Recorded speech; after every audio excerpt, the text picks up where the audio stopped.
Street Show, tampilkan karyamu sama jejak ceritamu. Street Show, Street Show, meski banyak candanya tapi ada manfaatnya. Oh, Street Show, tampilkan karyamu sama jejak ceritamu. Oh, Street Show, meski banyak candanya tapi ada manfaatnya. Street Show, Street Show, tampilkan karyamu sama jejak ceritamu. Street Show, Street Show, meski banyak candanya tapi ada manfaatnya. Yang dirimu lebih sayang arek kae. Oke, yuk masuk. Aku mundur alon-alon, merko sadar aku sopo, mau digoleki pas hatimu perih. Jos. Aku mundur alon-alon, mergo sadar aku sopo, mong dibutuhno pas atimu lara. Air hangat, air mendidih. Kalau ingat jadi sedih. Oke, terima kasih. Assalamualaikum warahmatullahi wabarakatuh. Bersama kita lagi berdua, yaitu Dik and Dan. Yeah.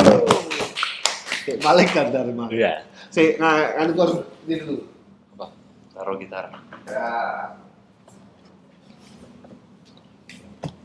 Setiap sini pasti ada kacang dan kopi. Jadi Identitas kita nih ya. identitas nih pasti ada kacang dan kopi. Karena kita cuma ketika ada narasumber cuma bisa ngasih ide. Ya gimana? Kan emang sebenarnya kan kalau di sini kan kayak tongkrongan Mas sebenarnya, ya kan? Enggak. Ya jadinya ya standar lah. Kopi, kacang itu udah gitu. Syukur-syukur bakso kalau ada yang lewat. Ya, kalau berempat gaple. Jadi hari ini Kita mau ngapain Mas? ngobrol apa? Oh itu tadi apa?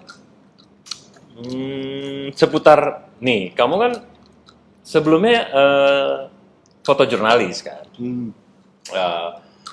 Pasti kan kayaknya asik tuh cerita di balik proses kegiatan, bukan, proses peliputannya. Kayak misalnya masuk Istana Negara, kamu pernah ya? Nah terus apalagi DPR, gitu. Kalau terus apalagi investigasi sering juga kan? Sering kan? Sering. Untuk apa? Liputan khusus kayak gitu-gitu kan? Investigasi yang seru. Investigasi kan? Seru itu. Nah, mungkin bisa diceritain kali Mas, kalau misalnya jadi fotojurnalis itu tuh enak dan gak enaknya. Kayaknya kamu dulu deh yang biasa di DPR sama KPK juga kayak apa gimana? Kalau aturan mainnya liputan di DPR sama KPK. Kalau DPR itu gini. DPR itu kan apalagi sekarang nggak bisa semua orang masuk ya. Jadi di pintu belakang tuh ada security-nya berapa lapis tuh untuk kalau kita naik motor aja ya. Kalau naik motor nih kita masuk dari kan masuknya dari yang apa? Pintu bakin kecil. ya, pintu kecil tuh yang terbakin tuh. Itu masuk, itu pos satpamnya 1. Ngecek ID nggak? Ngecek. Itu udah tahan periksa KTP. Sekarang KTP? KTP terakhir aku tuh KTP. Dulu aku enggak lah. Kalau misalnya kita punya ID ya ID aja. ID-nya itu ID wartawan Khusus biasa. DPR. Khusus DPR. Khusus DPR. Berarti kalau wartawan media biasa nggak bisa? Nggak bisa. Bisa, tapi biasanya kita tinggal KTP. Tinggal KTP dulu. Nah, terus kalau kita punya ID-nya DPR, kita gampang. gampang. Tapi masuk. dulu aku nggak pernah, karena aku belum pernah punya ID DPR. Kecuali sidang paripurna yang ID dadakan itu loh apa? Ya ID khusus ya. ID khusus. ID pas saat event itu Pas aja. event itu aku sering itu, tapi kalau ID DPR tuh aku belum pernah punya. Kamu nggak pernah? Pernah punya. Tapi dulu aku ketika liburan DPR nggak pakai itu. Sebenarnya sih nggak apa-apa ya. Maksudnya kalau ID tanpa ID DPR juga sebenarnya bisa aja gitu.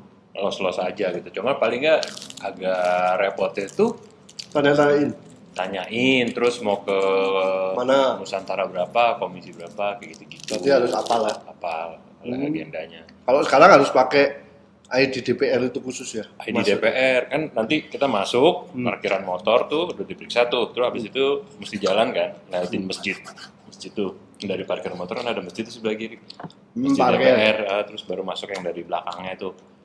Nah itu ntar ada pemeriksaan lagi. Wah Itu pemeriksaan lagi. Nah itu lebih banyak tuh pemeriksaannya, tas semua segala macam standar lah. Tuh tas diperiksain. Tuh mana ya? Ketat sekarang ya? Lumayan. Terus habis itu masuk lagi tuh kita nanti ke langsung Nusantara 4 atau 5 gitu. Yang ada komisi 9 kali itu. Iya itu. Nah itu ntar mau ke situnya tuh ada lagi gitu. Ada metal detektor gitu doang. Oh iya. Kalau yang jadi kedua, kita harus berapa lapis tuh kalau DPR? 1, 2, 3 ya? 3 lapis tuh. Terus kalau area liputannya di dalam masih kayak dulu apa enggak?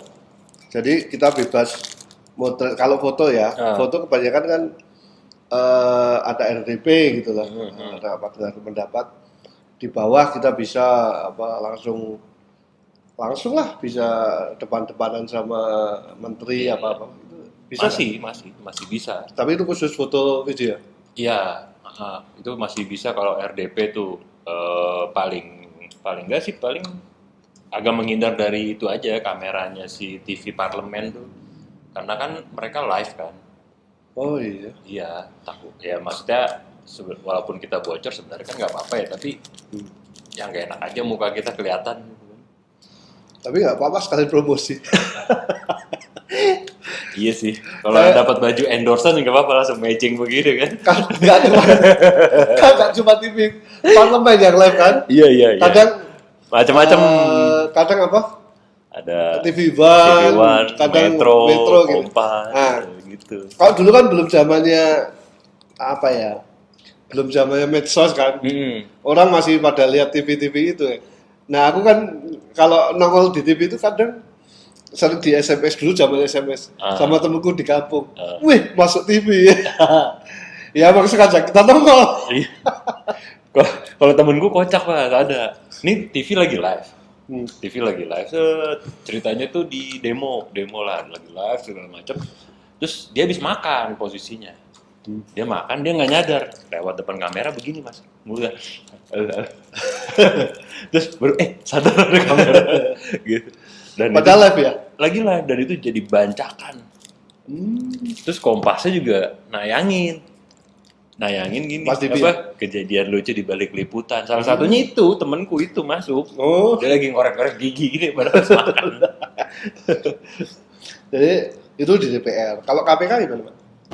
Kamu kan lebih biasa gampang ya? Kalau KPK sebenarnya lebih luas sih mas. Paling area kita kan memang di pintu masuk itu parkir, udah toh kita langsung jalan. Dan area kita sebenarnya cuma di area lobby plus press room. Kalau press room, itu aku KPK lama ya. KPK lama. Kalau yang baru belum baru. Nah kalau yang baru tuh masuk lobby gitu kan, udah langsung sebelah sininya press room dan enaknya press roomnya tuh kaca semua mas. Jadi kalau misalnya ada TSK atau kelihatan. Kita masih dapat gambar. Biasanya kalau yang langsung doorstep kan dari pintu keluar itu si reporter sama TV tuh udah kerubutin tuh. Kalau kita cukup di kaca itu. Tapi dari dulu memang lewatnya situ ya, semua TSK dan saksi gitulah. Orang diperiksa itu, jadi nggak boleh lewat belakang atau lewat apa? Ada, Ada aja. Ada aja mas, kayak siapa ya dulu ya, pokoknya adalah pejabat. Oh dulu tuh pernah tuh zamannya Budi Waseso ya. Budi Waseso itu jadi kepala BNN. Terus ada tangkapan berapa ton gitu sabu. Si Budi Waseso itu masuknya lewat pintu belakang. Oh. Gitu, karena waktu itu sempat ditanyain kasus apa ya? Saksi tapi ya. Iya untuk jadi saksi perkara budget anggaran itu penyelidikan untuk narkoba kayak gitu-gitulah pokoknya. Nah tiba-tiba nih ada aku ngelihat staf humas BNN Terus? datang ke lobi ya, datang kucuk. Dia pakai baju bebas. Tapi udah kenal sebelumnya. Aku udah tahu, udah kenal, Nah. aku kenal. Loh, Mas, ngapain Mas? Liputan? Iya nih. Oh, dia langsung ada Bapak. Oh gitu, jangan kasih tahu yang lain. Oke. Aku melipir Ke belakang. ke belakang. Melipir ke belakang. Lalu aku tanya, lewat sini nggak? Lewat lobi depan nggak? Nggak. Udah, jalan aja pura-pura mau beli rokok. Anak-anak nanya, mana lu? Di rokok. Udah, jalan, set. Parkiran belok langsung, set. Udah deh, nggak lama dari situ. Keluar. Bakar rokok dulu sebentar. Baru bakar. Budi Waseso datang tuh sama mobil. Set, mobil Nova apa? Set, langsung masuk. Set. Lah aku langsung kamera udah standby udah. Wih, udah. Dapat berarti ya. Dapet. Satu-satunya ya. Jadi kalau di KPK itu memang aku selama ini baru motret semuanya lewat depan sih, aku belum pernah. Oh ada satu kasus apa itu dia lewat belakang tapi aku kerja juga nggak dapat fotonya karena orang yang lewat belakang itu mungkin ya pasti ada ya Iya. ada tertentu. Itu biasanya kalau kasus-kasus gede lewatnya depan, cuma kayak kebanyakan tuh kayak toko-toko besar tuh pasti diumpetin tuh lewat belakang. Kita aja nggak tahu selama ini ya. Ya kan? Mungkin banyak, tapi Mungkin kita banyak, iya. kita mana yang dipublish, mana yang enggak. Gitu. Iya, dan kalau di KPK kan jatuhnya gini ya, kadang saksi atau kalau saksi kunci lah misalnya, siapa gitu namanya, kan kita nggak tahu mukanya siapa nih. Ini orangnya siapa sih, mukanya kayak apa? Oh, aku pernah kejadian KPK. Gitu. Jadi seorang bupati, mana itu? Aku lupa itu. Jadi bupati itu jadi tersangka korupsi waktu itu, zamannya SBY. Nah, anak-anak wartawan, terutama kalau nggak salah anak TV tuh, lupa aku jangan. Lek, kamu tahu bupati ini enggak? Nggak tahu. Ini nih wajahnya ini nih. Oh, putih. Oh ya, kayak gini ya, agak sipit ya, bla bla bla bla. Oke, tak apalin. Kamu pada nggak tahu ya? Nggak tahu gitu. Ya udah, tak apalin. Begitu keluar nih, woi, ini orangnya. Cepet. Oh, begitu aku moto semua ikut berhubung. Cuma dia lari sampai ke jalan raya. Sampai taksi dihadang, terus kuncinya tak tarik gitu kan, taksinya kunci itu dia. Kunci mobil ya? Dipegangin wartawan, wah ini dia nggak boleh. Pak foto dulu, diwawancara dulu, bla bla bla. Karena dia lari kan, kita lari, terus aku ikut kejar sampai sana. Tak buka kuncinya jedilannya taksi, buka Pak. Kuncinya tak cabut dulu biar nggak bisa jalan kan. Iya. Cepet. Tak foto cepet. Dari sana orang KPK-nya, weh mas, bukan, itu Pak Sekda apa? Itu bukan orangnya. Wih, maaf. Itu sering tuh kayak gitu tuh, sering banget. Jadi lucu gitu lah, karena kita kan macam nggak tahu orang. Jadi riset terhadap orangnya, jangan-jangan banyak yang nggak kedetek juga ya kan? Betul, sering. Malah waktu itu sempet anak-anak tuh siapa gitu, terus keluarnya bareng nih kan, wah yang mana nih orang, kita muka nggak ada yang tahu, Iya. nggak taunya yang anak-anak ngambil gambarnya itu si ajudannya, Oh. wah ajudannya, Ketika dia ngerubah sini orangnya udah keluar dari orangnya sini. udah keluar, gitu. Oh dia nih, Ya lolos lah, ya kan. Selamat. Tapi Selamat. kalau udah kayak gitu udah. Tapi yang aku apresiasi yang tetap gentle, pakai jaket merah gitu atau oranye gitu kan. Orange. Dulu kan merah ya. Merah apa? Merah Kalau pertama.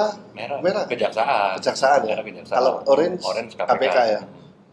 Itu gentle dia ngadapin. Biasanya orang-orang politik gitu kan dia gentle ngadapinnya. Gitu. Iya. Jadi bahkan ngasih statementnya juga kayak Anas Urbaningrum gitu kan. Yang Anas tuh rame banget tuh. Rame, aku dapet dan dia berani loh ngadepin. Kan kita ngadepin satu kamera kayak gini aja belum tentu kuat Iya. apalagi Lu itu banyak puluhan tuh kamera. tekanannya kan. Ya nggak Tapi tahu. tetap banyak loh yang bisa elegan ngobrolnya jawabnya gitu gini. Meskipun udah pakai, Udah rompi ore. tapi yang nutup wajah juga ampun juga Ya, banyak. kalau nutup aja kadang-kadang suka jahil nggak sih wartawan? Suka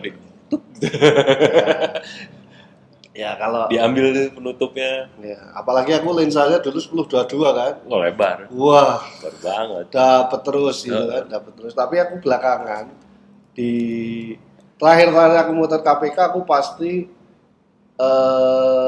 makainya dari jauh sih. Aku pakai Tele. tele 70-200 karena udah males rebutan itu kan. Iya. Padahal gambarnya lebih bagus yang rebutan itu. Iya. Tapi yang ke tele itu aman-aman saja. Gambar aman. Cepet yang penting muat. Begitu kita udah tahu di situ ada wire gitu ya kita langganan loh. Iya. Wah, udah ada itu. Jadi kita cari gambar yang beda. Wah, yang repot tuh kalau siapa ya waktu itu ya? Wakil Presiden tuh. Budiono. Wah, itu repot. Century ya? Iya, repot banget. Padat. Terus pengamanannya ketat. Tapi dia masih jadi wakil presiden kan?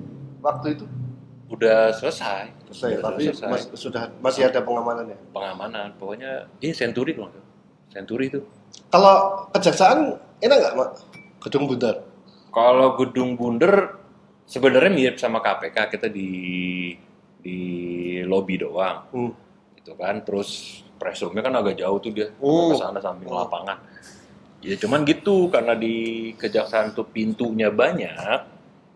Pintunya kan banyak tuh. Jadi dia bisa lewat pintu belakang sini. Itu kalau nggak salah pintunya ada 3 atau 4. Susah tuh ngedeteknya. Tapi bisa dia lewat mana aja? Mm-mm. Oh, berarti harus saling jagain ya. Iya, nggak enaknya di kejaksaan gitu. Mereka tuh nggak kayak KPK. Tapi sekarang mungkin satu pintu kali ya. Nggak tahu ya sekarang ya. Tapi kayaknya sih yang kayak gitu-gitu masih sih mas di kejaksaan. Jadi ya mungkin ya nggak tahu lah apa dia bisa ngelobi ini ya jangan sampai ketemu wartawan. Iya. Paling enak dulu aku kejaksaan waktu Mas Tommy Soeharto. Oh, kenapa deh? Wah, dulu kan diperiksa di kejaksaan. Nah, Lama kita nunggu hampir 3 jam apa. Terus Mas Tommy masuk gitu kan. Tapi ajudannya udah ntar biar masuk dulu. Begitu dia keluar kita nungguin bla bla bla.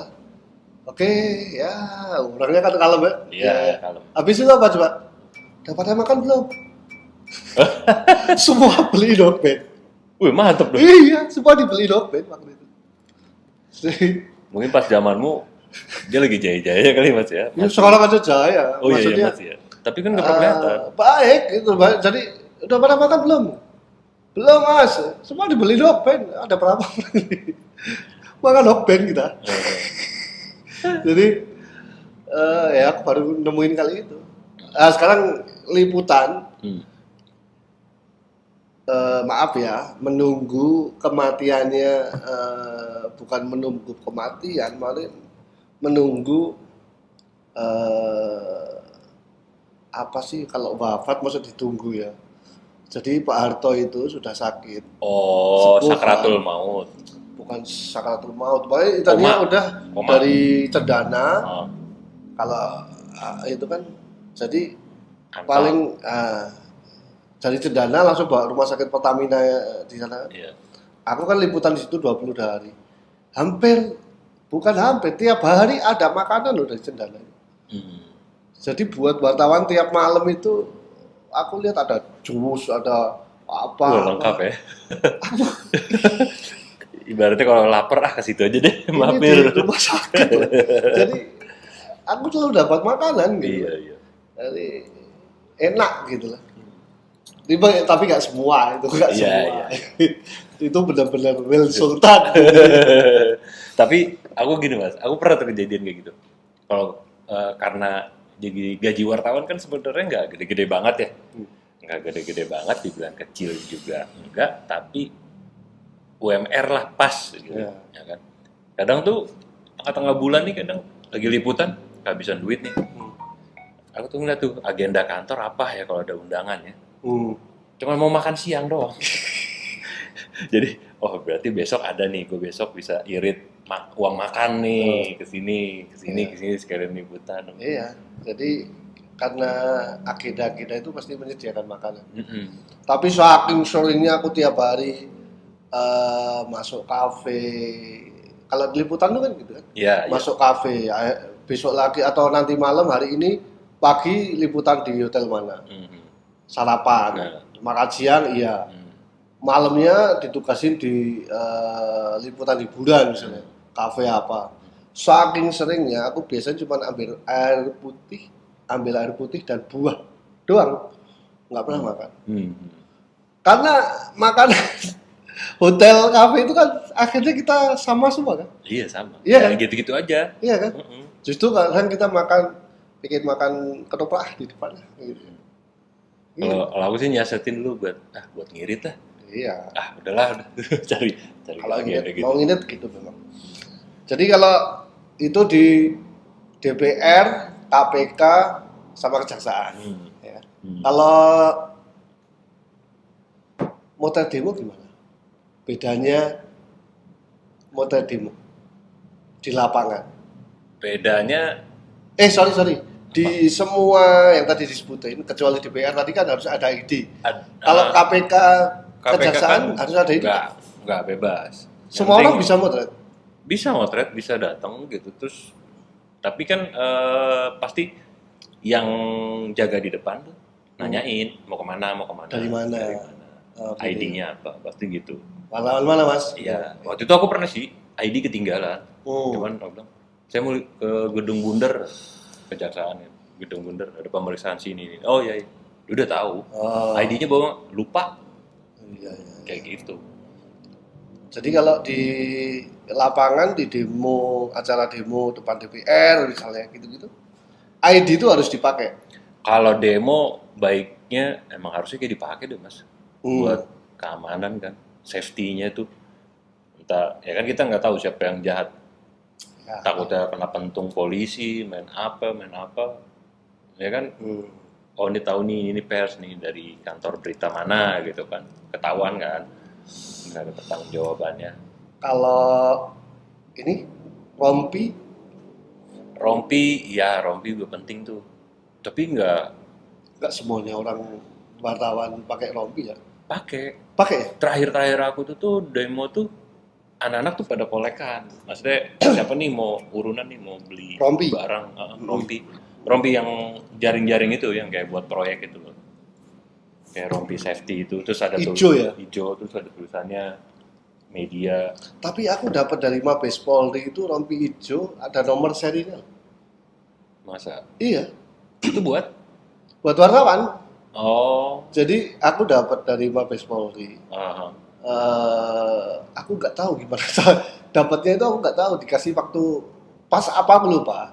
Tapi ini untuk motret di lapangan saat mungkin demo bla bla bla. Ada nomor serinya aku 0 misalnya 010 Iya. 008 Kayak main Squid Game dong. Bukan, tapi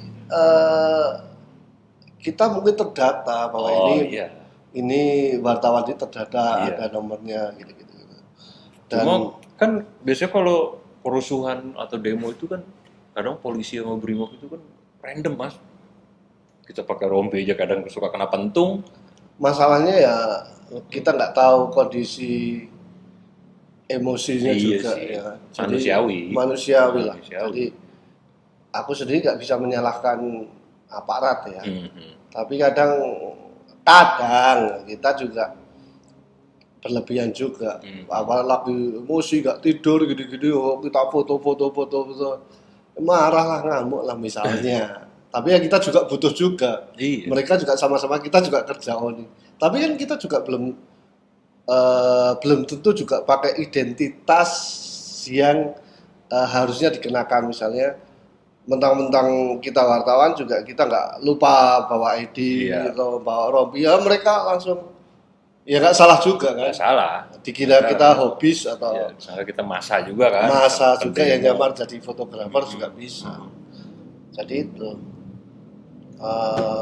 itu ya. Kalau Apalagi? di istana, kebetulan apa di istana di eranya Pak SBY itu ribetnya nggak boleh pakai jin. Sama kayaknya. Sampai sekarang juga kan. Iya memang aturannya istana Iya, gitu. istana gitu kan. Nggak boleh pakai jin, kemudian sepatunya nggak boleh cap. Kalau zamanmu kayaknya mesti celananya tuh mesti celana bahannya. Sekarang boleh? Kalau di zaman Jokowi itu aku masih boleh mas celana kargo tapi yang kelihatan bahan. Jadi kayak celana gunung. Celana gunung terus ininya ada kargo ada kantong atau masih boleh. Iya. Zaman Jokowi. Iya, aku celana bahan terus ya. Kan? Kayak jadi kesana kadang ya konpres ya kabarnya gitu-gitu aja kan. Kalau di istana kan kita nggak bisa masuk sembarangan, mau hunting apa hunting ke sana nggak boleh masuk ke ruangan misalnya komisi kuliah nggak bisa. Jadi udah nungguin di press room.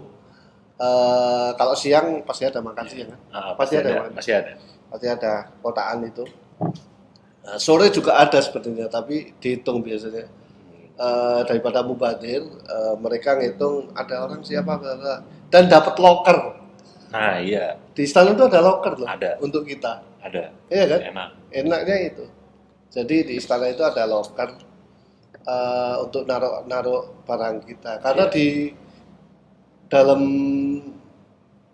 ruangan presiden waktu kompres nggak boleh bawa tas kan? Nggak boleh. Harus kamera aja. Nah, iya. Tas lensa pun nggak boleh.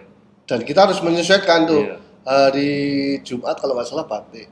Iya betul. Iya kan? Iya. Kalau selebihnya bebas lah. Bebas kan meja biasa. Iya. Meja bahan. Nah itu adalah. Nggak enaknya dulu di istana tempat ngerokoknya. Oh keluar. Nggak bisa, susah. Keluar kita harus keluar. Keluar dulu. Iya. Ya, kan kita nggak harus ngerokok mak. Tapi kan adalah kacang. Kadang kan nunggu lama kan. Ini lagi rapat bahas apa gitu kan. Iya. Nunggunya lama. Itulah mak kenapa teman-teman wartawan itu aksesnya lebih berbeda dengan yang sekarang lagi banyak yaitu konten kreator. Iya itu aku kan sebagai konten kreator juga. Itu. Jadi perbedaan antara wartawan dan konten kreator itu mungkin konten kreator lebih cepat ya kalau seperti netizen lah. Jurnalisme warga itu lebih cepat untuk nyampein sesuatu. Ketika ada di ranah publik lah. Iya, betul. Tapi kalau udah diakses kayak DPR, kemudian istana itu nggak bisa. Konten kreator nggak bisa. Nah, sama ini kecuali yang di-hire sama mereka loh ya. Iya, betul. Sama cover both side kali ya. Ya, itu kan terlalu subjektif kan kalau dari konten kreator. Nah, kamu berada di posisi mantan jurnalis, bukan mantan ya, masih nggak sih? Masih. Masih ya. sebagai jurnalis juga, sebagai content Konten creator juga. Hmm. Maksudnya kalau kayak gitu tuh ngemilahnya gimana tuh Mas? Kan dua-duanya pasti ada pro dan kontra nih, maksudnya kalau jurnalis kita nalurinya kan, gue harus dapat, mesti ngotot gitu, gue harus dapat entah apapun statementnya ataupun gambarnya. Kalau konten kreator kan, ya udah kita let it go aja gitu, misalnya rekam. Aku belum pernah sih menggunakan akses wartawan untuk membuat konten. Nggak pernah. Jadi kebanyakan yang aku kontenin dulu adalah kalau nggak suasana, misalnya kebanyakan yang aku kuliner memang, kemudian suasana desa, wisata itu, jadi nggak pernah pakai embel-embel wartawan. Dan ketika aku harus ke liputan diundang, ya aku tidak pernah mengkontenkan, belum pernah aku. Jadi aku ke DPR, beberapa kali aku ke DPR, tapi aku nggak buat konten, tapi memang liputan. Jadi memang terbatas menjadi konten kreator itu untuk membuat konten yang menarik, kemudian tadi cover boset gitu kan. Nggak bisa kayak wartawan, kecuali sekarang yang mau dikontenin dan berbau jurnalistik, ya mau nggak mau tetap TV yang paling menarik. Iya lah, TV kan medsosnya juga kenceng kan? Kenceng. Dan sekarang media-media membuat kontennya dari bahan liputannya. Iya. Dan itu karena akses konten kreator biasa nggak bisa. Iya benar. Nggak bisa lah. Iya. Apalagi konten kreator kayak aku, konten kreator desa namanya. Nah iya sih, berarti mesti diperjelas lagi kali ya posisinya antara kita konten kreator dan si wartawan. Konten kreator nggak bisa menjadi wartawan.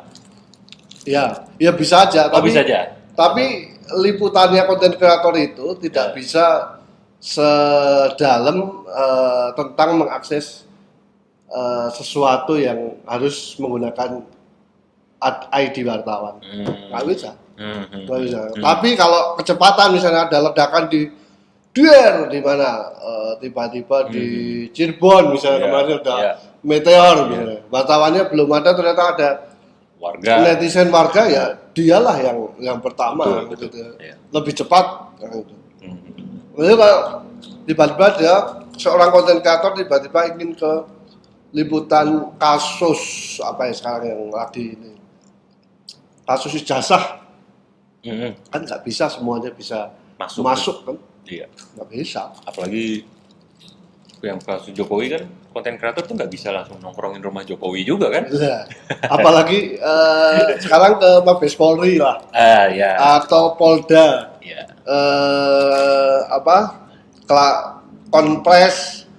konferensi pers tentang ijazah palsu atau asli itu ya. Iya.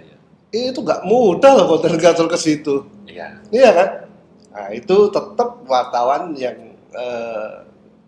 aksesnya nomor satu. Dan yang sebenarnya kalau kayak gitu juga kadang dipertanyain, ini lu bukan media tapi konten kreator, ya narasinya kan kadang-kadang kalau konten kreator suka berat sebelah. Betul. Nah, gitu. Bahkan kalaupun misalnya dia mau netral, orang juga pertanyain kredibilitasnya apa sih.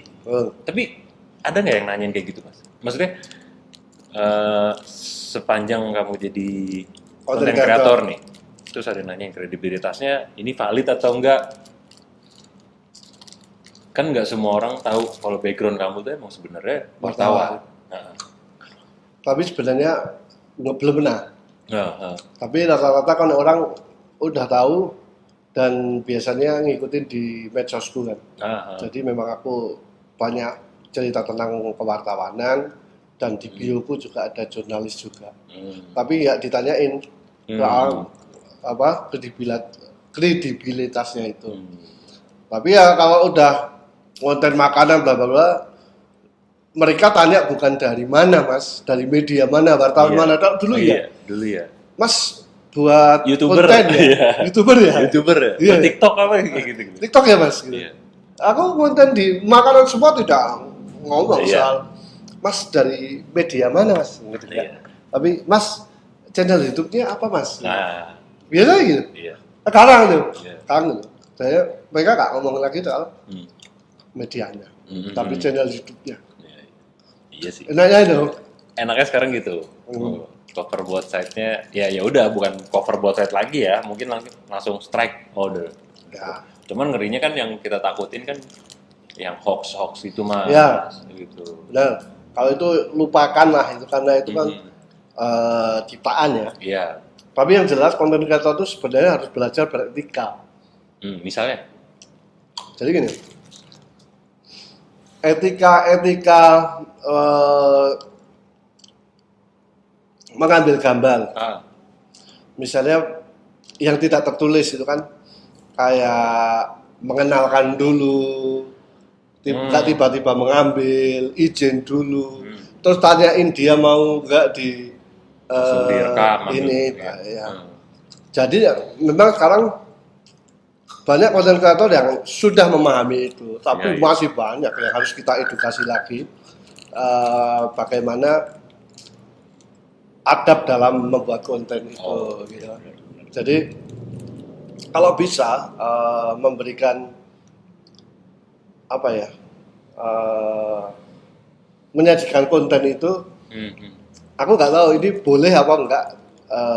Setidaknya ada menduplikasi kode etik jurnalistik lah.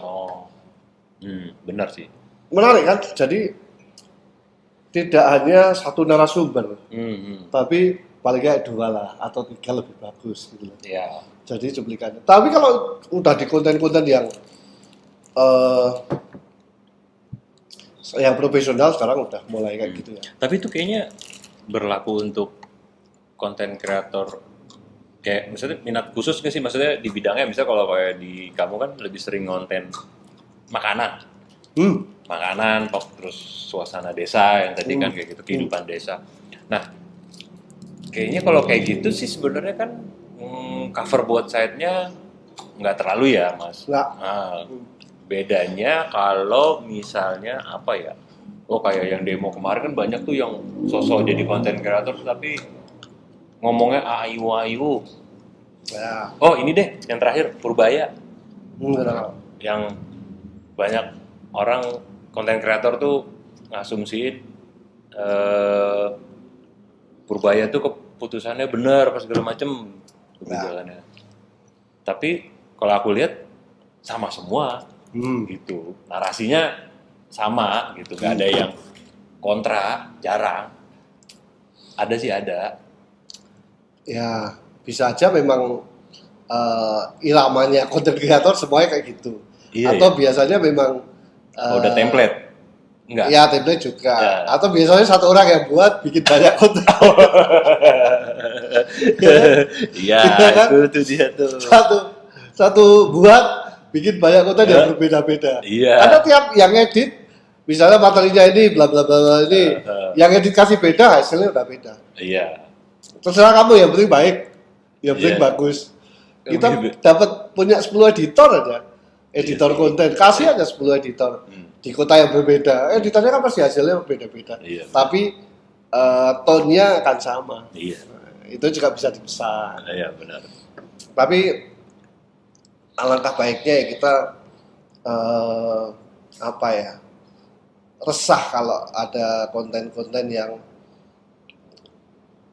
aku tuh mikirnya gini, konten-konten yang nggak bagus misalnya, hanya sekedar mikirin cuan gitu loh.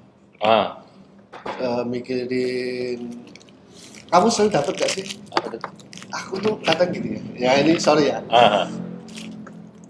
lihat konten-konten yang agama. Agama. Memang kesukaanku ya kayak Gus Baha, Iya. siapa, Adi Hidayat, terus ya ceramah-ceramah gitu suka yang potongan-potongan. Tapi kadang ada konten-konten yang membawa nama-nama agama. Tolong share ini ke 10 orang, dijamin masuk surga. Iya. Itu biasanya di grup WA keluarga tuh begitu tuh ada tuh. Iya kan? 10 orang dijamin masuk surga. Oh, boy. Ya, kadang ya, padahal di situ kadang membawa ayat-ayat Al-Qur'an gitu kan. Orang yang aku sering dengerin juga. Sisi positifnya sekarang. Positifnya ini daripada kita melihat konten-konten yang mudarat, ya kan? Yang apa ya? Yang nggak bagus lah. Itu positif loh itu. Dia mau buat konten-konten Islami, agama, religi gitu. Tapi kadang ada maksudnya. Kalau dia, saya nggak tahu ya, mereka ada maksudnya pasti punya tujuan. Tapi kalau harus memaksa, kamu dijamin masuk surga dari nge-share 10 ke itu kan gimana? Sebarkan, jangan putus di kamu. Iya. Kalimatnya gitu ya. Tonton sampai akhir. Iya. Aku berusaha, gimana ya? Kadang takut juga. Ini adalah apa ya? Ayat yang bagus, bla bla bla. Ya aku dengarkan gitu kan. Tapi embel-embelnya kadang ada di share gitu-gitu. Itu bagus. Dan itu lebih bagus daripada konten-konten yang bermanfaat, fitnah, ghibah, terus kemudian apa ujaran kebencian. Itu lebih bagus daripada konten-konten yang apa yang seperti itu. Lebih bagus yang religi seperti itu. Tapi keseringan mendapat yang seperti itu. Kalau aku ya kadang kok ada paksaannya gitu loh akhirnya. Iya, suruh nyebar karena ada kalimat sebarkan ke 10 Dan, orang. Kadang kan dijamin masuk surga. Nah, ya itu tuh. Itunya kayaknya sebenarnya tuh. Iya kan?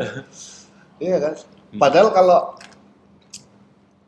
di YouTube aja itu kan panjang. Nah, kita konten-konten itu kan panjang kan sering didengarkan misalnya setelah subuh gitu kan ayat-ayat Quran gitu. Itu kan bagus. Itu luar biasa loh itu view-nya. Ada yang sampai 11 juta, 9 juta, kadang ada yang 1 juta juga. Lumayan kan? Berapa persen dari penduduk Indonesia kan? Iya. Itu menarik loh Pak. Nah, tapi yang memaksa kemudian menjamin kalau ngeklik nge-share itu masuk surga ya. Aku kadang Ya belum tentu juga. Ya mau bilang nggak suka tapi itu lebih baik gitu kan daripada yang apa perseteruan atau fitnah atau apa. Tapi kalau kita nggak suka kok gimana? Iya. Nah, kan kamu sering makanan nih. Belum lama ya, kira-kira sebulan 2 bulan lalu tuh lagi rame ini Mas. Konten makanan yang misalnya konten kreator yang ngejelek-jelekin restoran. Jadi sekarang tuh iya. tahu kan? Restoran tuh jadi kayak khawatir atau gitu. UMKM yang tempatnya nggak bersih nih. Kayak siapa ya? Aku tuh suka ngeliat Instagramnya Nyak Popsah itu loh, yang dia jualan pecel gabus, terus semur, pokoknya makanan khas kampung lah. Ya emang sih tempatnya kan kaki 5-an gitu kan. Cuma rasanya bagus. Terus dibilang kalau habis makan kotor, orang habis makan tisunya di piringnya, terus ada kobokan cepungli di situ kayak gitu-gitu. Banyak lalat. Kan jadi kasihan juga ya. Kasihan. Kalau kamu ngeliatnya gimana? Gini, Mak. Jadi ada positif negatifnya juga sebenarnya. Kalau positifnya konten-konten kayak gitu tuh mungkin dia akan memberi apa ya? Sebenarnya pembelajaran, memberi biar si warung-warung itu juga bisa menata diri, bisa ini kemudian lebih bersih lagi, lebih cut aja tuh. Oke, dari makanan ya. Gimana tuh? Udah ya? Udah. Sampai mana tadi ya? Bentar, mastiin dulu. Pencet belum? Udah.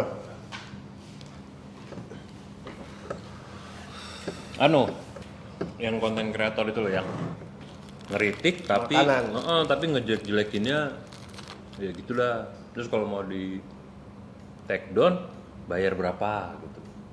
Wah, itu ya nggak benar ya. Maksudnya kalau mau di take down bayar berapa itu yang emang gitu ya? Ada Mas, rame kok, ada nama akunnya. Jadi dia sempat nge-review meras gitu ya? Iya kayak meras, terus nge-review restoran di hotel apa di mana gitu. Terus kalau mau take down tuh mesti bayar 50 juta apa 25 juta gitu. Gitu. Wah, kalau itu kan nggak bisa ya, maksudnya meras kan.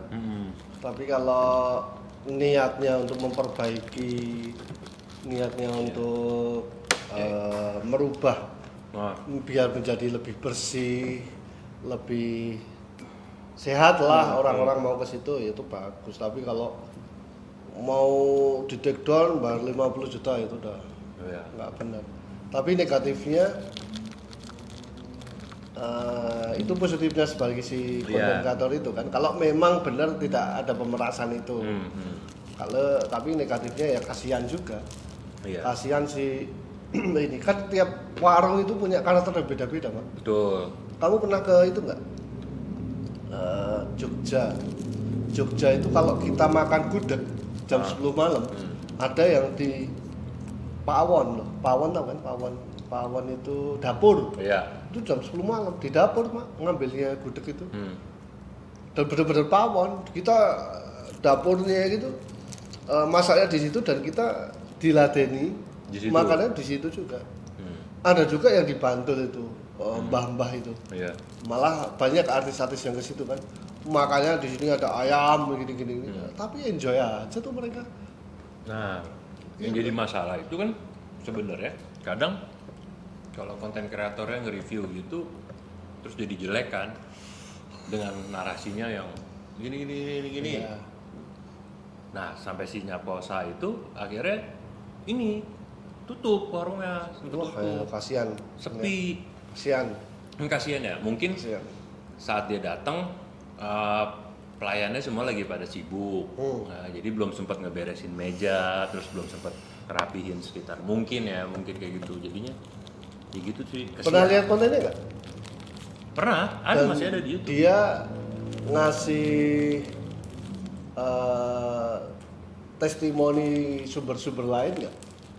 Enggak. Nah, itu yang harus berimbang dalam pemberitaan itu yang kan tidak dipunyai para konten kreator. Nah, itu. Jadi paling nggak aku nggak tahu ya ini bisa apa enggak sih. Konten kreator itu juga paling nggak belajar tentang ilmu jurnalistik juga yang harus pemberitaan yang berimbang itu kan menarik banget gitu kan. Di desa pun juga akan seperti itu harusnya ya. Misalnya yang ngomong tentang boleh aja indikasi ada kecurangan dalam pemilihan kepala desa, gitu kan. Tapi juga kita jangan satu pihak aja yang ditanyain, dari pihak sebelah juga ditanyain. Kemudian pihak yang netral juga ditanyain, itu kan menarik gitu kan. Jadi warga itu biar menilai sendiri. Tapi ini konten kreator kan beda. Ya, tapi setidaknya kalau kayak gitu kan lebih menarik. Apa nggak tahu ya, karena aku memang dari jurnalistik jadi modelnya kayak gitu. Tapi kalau makanan aku nggak sampai ke situ sih. Jadi aku review aja. Kalau review sih nggak sampai ke situ ya. Tapi bagus juga loh review dengan menurutmu warung ini gimana? Menurutmu warung ini gimana? Baru dia menceritakan. Menurutku pedesnya terlalu ini sih. Wah. Kemudian jadi cabe di sana setan ini. yang sini setan, yang sini jin cabenya. Jadi menarik kan itu Nah, menjadi hooknya dalam konten pertama. Nah, Setelah itu baru dia review makanannya. Oh iya benar. Ternyata yang diomongin orang tadi memang ada yang ngomong cabenya pedas, ada yang kurang nggak pedas. Memang dikembalikan ke selera masing-masing. Itu kan keren. iya. Tapi konten kreator kalau makanan, aku yang paling suka tahu ini Mas, Pak Bondan.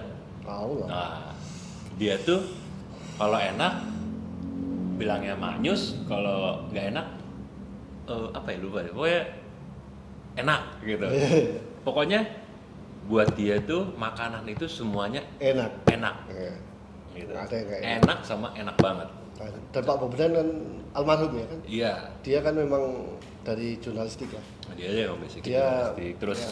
dia emang Wartawan dulu kan. Iya, dan hobi masak juga Hobi kan. masak, hobi Hobi masak. masak. Jadi dia tahu etikanya, menghargai warungnya, menghargai Iya. makanannya, nggak sekedar menghujat. Iya. Nggak bilang, oh ini sajiannya jelek, Oh, enggak. oh ini tampilannya gini, Iya. oh kuahnya asin misal. Iya. Jadi enaknya bebas. Konten kreator tuh bebas, kayak Next Carlos tuh kan. Iya. Iya kan? Itu kan, makanan tuh kadang kalau Next Carlos makan gitu aku jadi kepengen juga gitu, Iya, nyobain apa yang dicobain. Jadi tapi nggak menghujat kan. Ah, Kurang ini ya bilang harusnya kurang ini, nah, gitu. Tapi nggak, wah ini kurang ini nggak enak ini, iya. nggak menarik lah itulah. Jadi lebih enak ya review makanan itu, enaknya kita nggak kayak orang investigasi Iya. yang harus Indik-indik. indik-indik. Iya benar sih. Gimana kamu pengalaman liputan investigasi? Pengalaman investigasi sih, ya sebenarnya kalau adrenalin enakan investigasi sih Mas, ketimbang liputan harian ya. Iya. Kalau aku sih senangnya investigasi itu pertama kita tuh ngeriset, terus kita ngebaca dulu latar belakangnya, gitu kan. Terus ada challenge-nya kalau ditolak narasumbernya kayak gitu-gitu loh. Terus kita kayak semi intelijen kali ya, mantau si bapak ini kebiasaannya ntar jam segini ada di sini. Betul. Nah, besok ada di sini. Kalau misalnya kita butuh gambarnya, kira-kira di sini kayak gitu-gitu. Kasus apa yang menarik? Yang pernah kamu investigasi? Yang investigasi paling menarik itu sebenarnya pas di Poso Mas. Poso ya? Poso waktu itu liputan soal rekonsiliasi ex-kombatan. Poso kan waktu itu zaman terorisnya Santoso kan. Betul. Nah, Gatra ngirim tuh ke sana. Gitu. Nah, terus mencekam sih suasananya di sana. Iya, Jadi aku di sana. kita hotel gue tuh di persis di depan Polres. Kita keluar mau makan aja tuh orang larak lirik gitu. Karena emang pertama kotanya sepi, Orang asing. orang asing. Siapa nih? Terus ditambah warga sana kan kebanyakan dari Jawa nih. Ya gitu. Kalau lapar pasti jualannya rata-rata pada jual pecel lele Lamongan gitu lah. Iya. Gitu kan. Terus yang menarik tuh yang jualan tuh kadang yang jenggot, terus yang ya kayak gitulah tuh. Ya itu di lirik kanan kiki aja deh. Iya. Terus ada intel yang ngikutin gerak-gerik kita kemana gitu. Keren ya? Iya, jadi rasa wah antara aman nggak aman sih sebenarnya. Aku pernah loh ikut di wawancara, siapa yang wawancara? Agung apa siapa waktu itu ya? Agung atau Denny Mulya Barus kalau nggak salah. Ikut wawancara Abu Bakar Basir. Ya. Di mana? Ya kita di sel sih gitu kan. Oh di mana lapas Salemba. Salemba. Pasti kita nggak bisa masuk dong, Mak. Iya. ya kan, pasti nggak bisa masuk. Tapi aku bisa masuk. Jadi sebelumnya aku ikut pengacaranya Ustadz Abu itu, gitu. Jadi aku pura-pura pakaiannya juga kayak pengacara gitu, rapi, gitu. Terus handphone pasti disita kan? Pasti disita. Aku kasih alat rekam siap. Aku nggak alat rekam, handphone, kamera aku siap.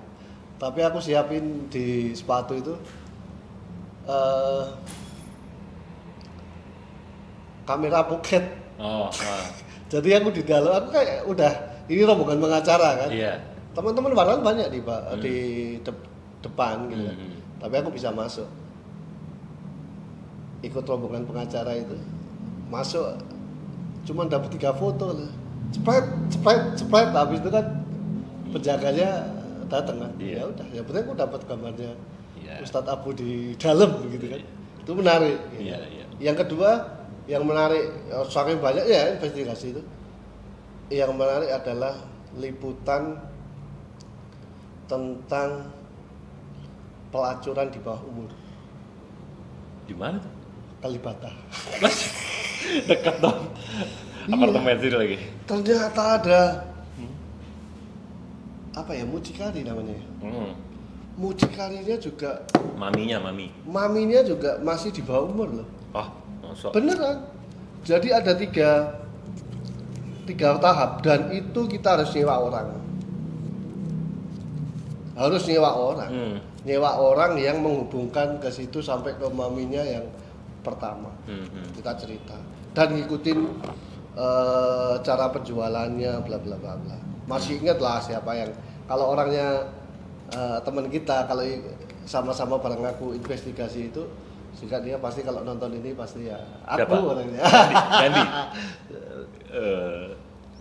Baik, itu sampai ke hotel aku ngikutin dari transaksinya mereka, kemudian aku foto dari pakai lensa panjang, transaksinya gimana, cepret-cepret. Aku dari dalam mobil, motonya, terus taksinya, keluar taksinya, kemudian di hotelnya. Hotelnya kan kalau udah masuk hotel aku nggak bisa moto kan. Iya. Jadi ternyata si reporter sampai ke hotel dan wawancara, habis ditinggal dikasih duit.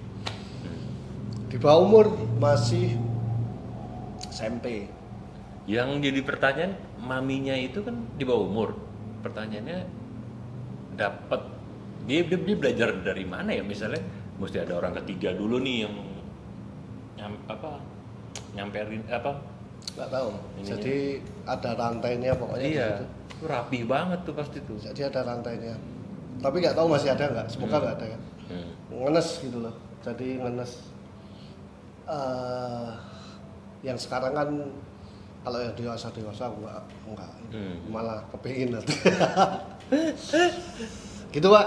Gitu, Jadi obrolan kita kayak gitu ya hari ini.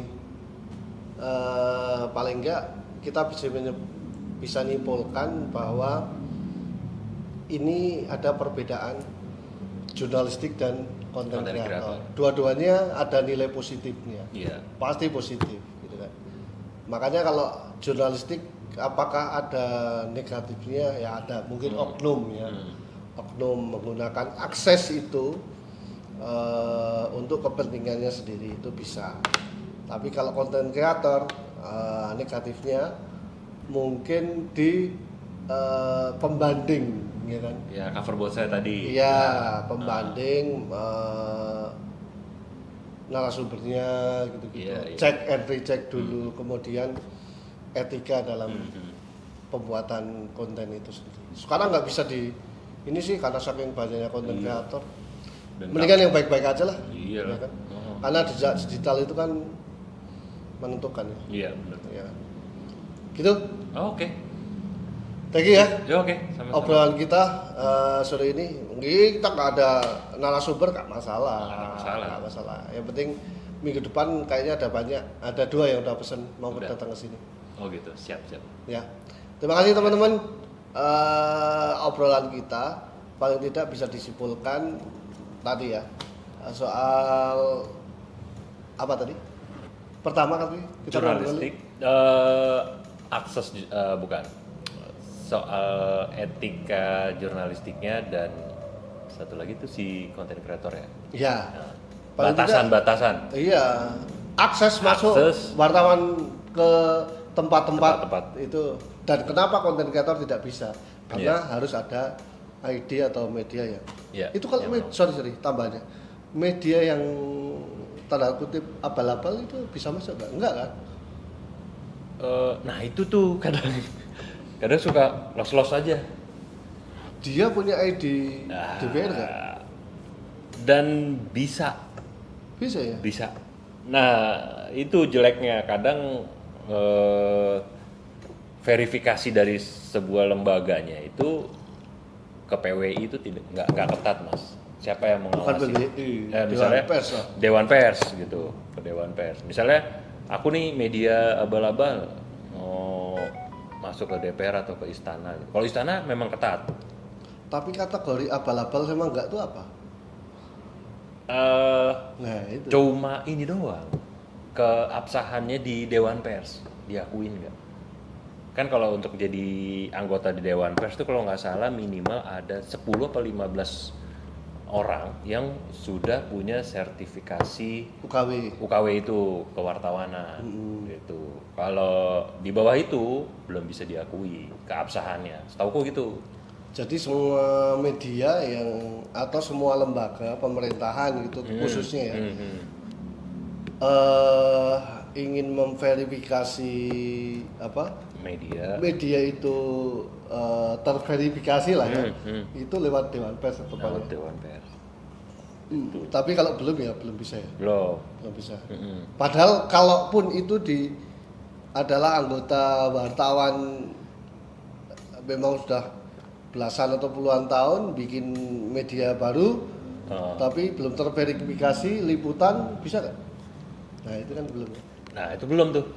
Itu masih gimana ya? Nggak tahu tuh. Iya kan? Belum tahu tuh. Misalnya itu. Jadi belum ada aturan mainnya gitu kan. Iya. Kayak aku nih punya sertifikasi. Tapi udah nggak di media kan. Kadang kalau mau datang nunjukin sertifikasi itu juga nggak. Ya gitu deh. Iya. Ya besok ikut media aku aja. Ya. Media gathering. Oke. Terima kasih ya, Ya. teman-teman. Assalamualaikum warahmatullahi wabarakatuh. Dik and Da. Yo.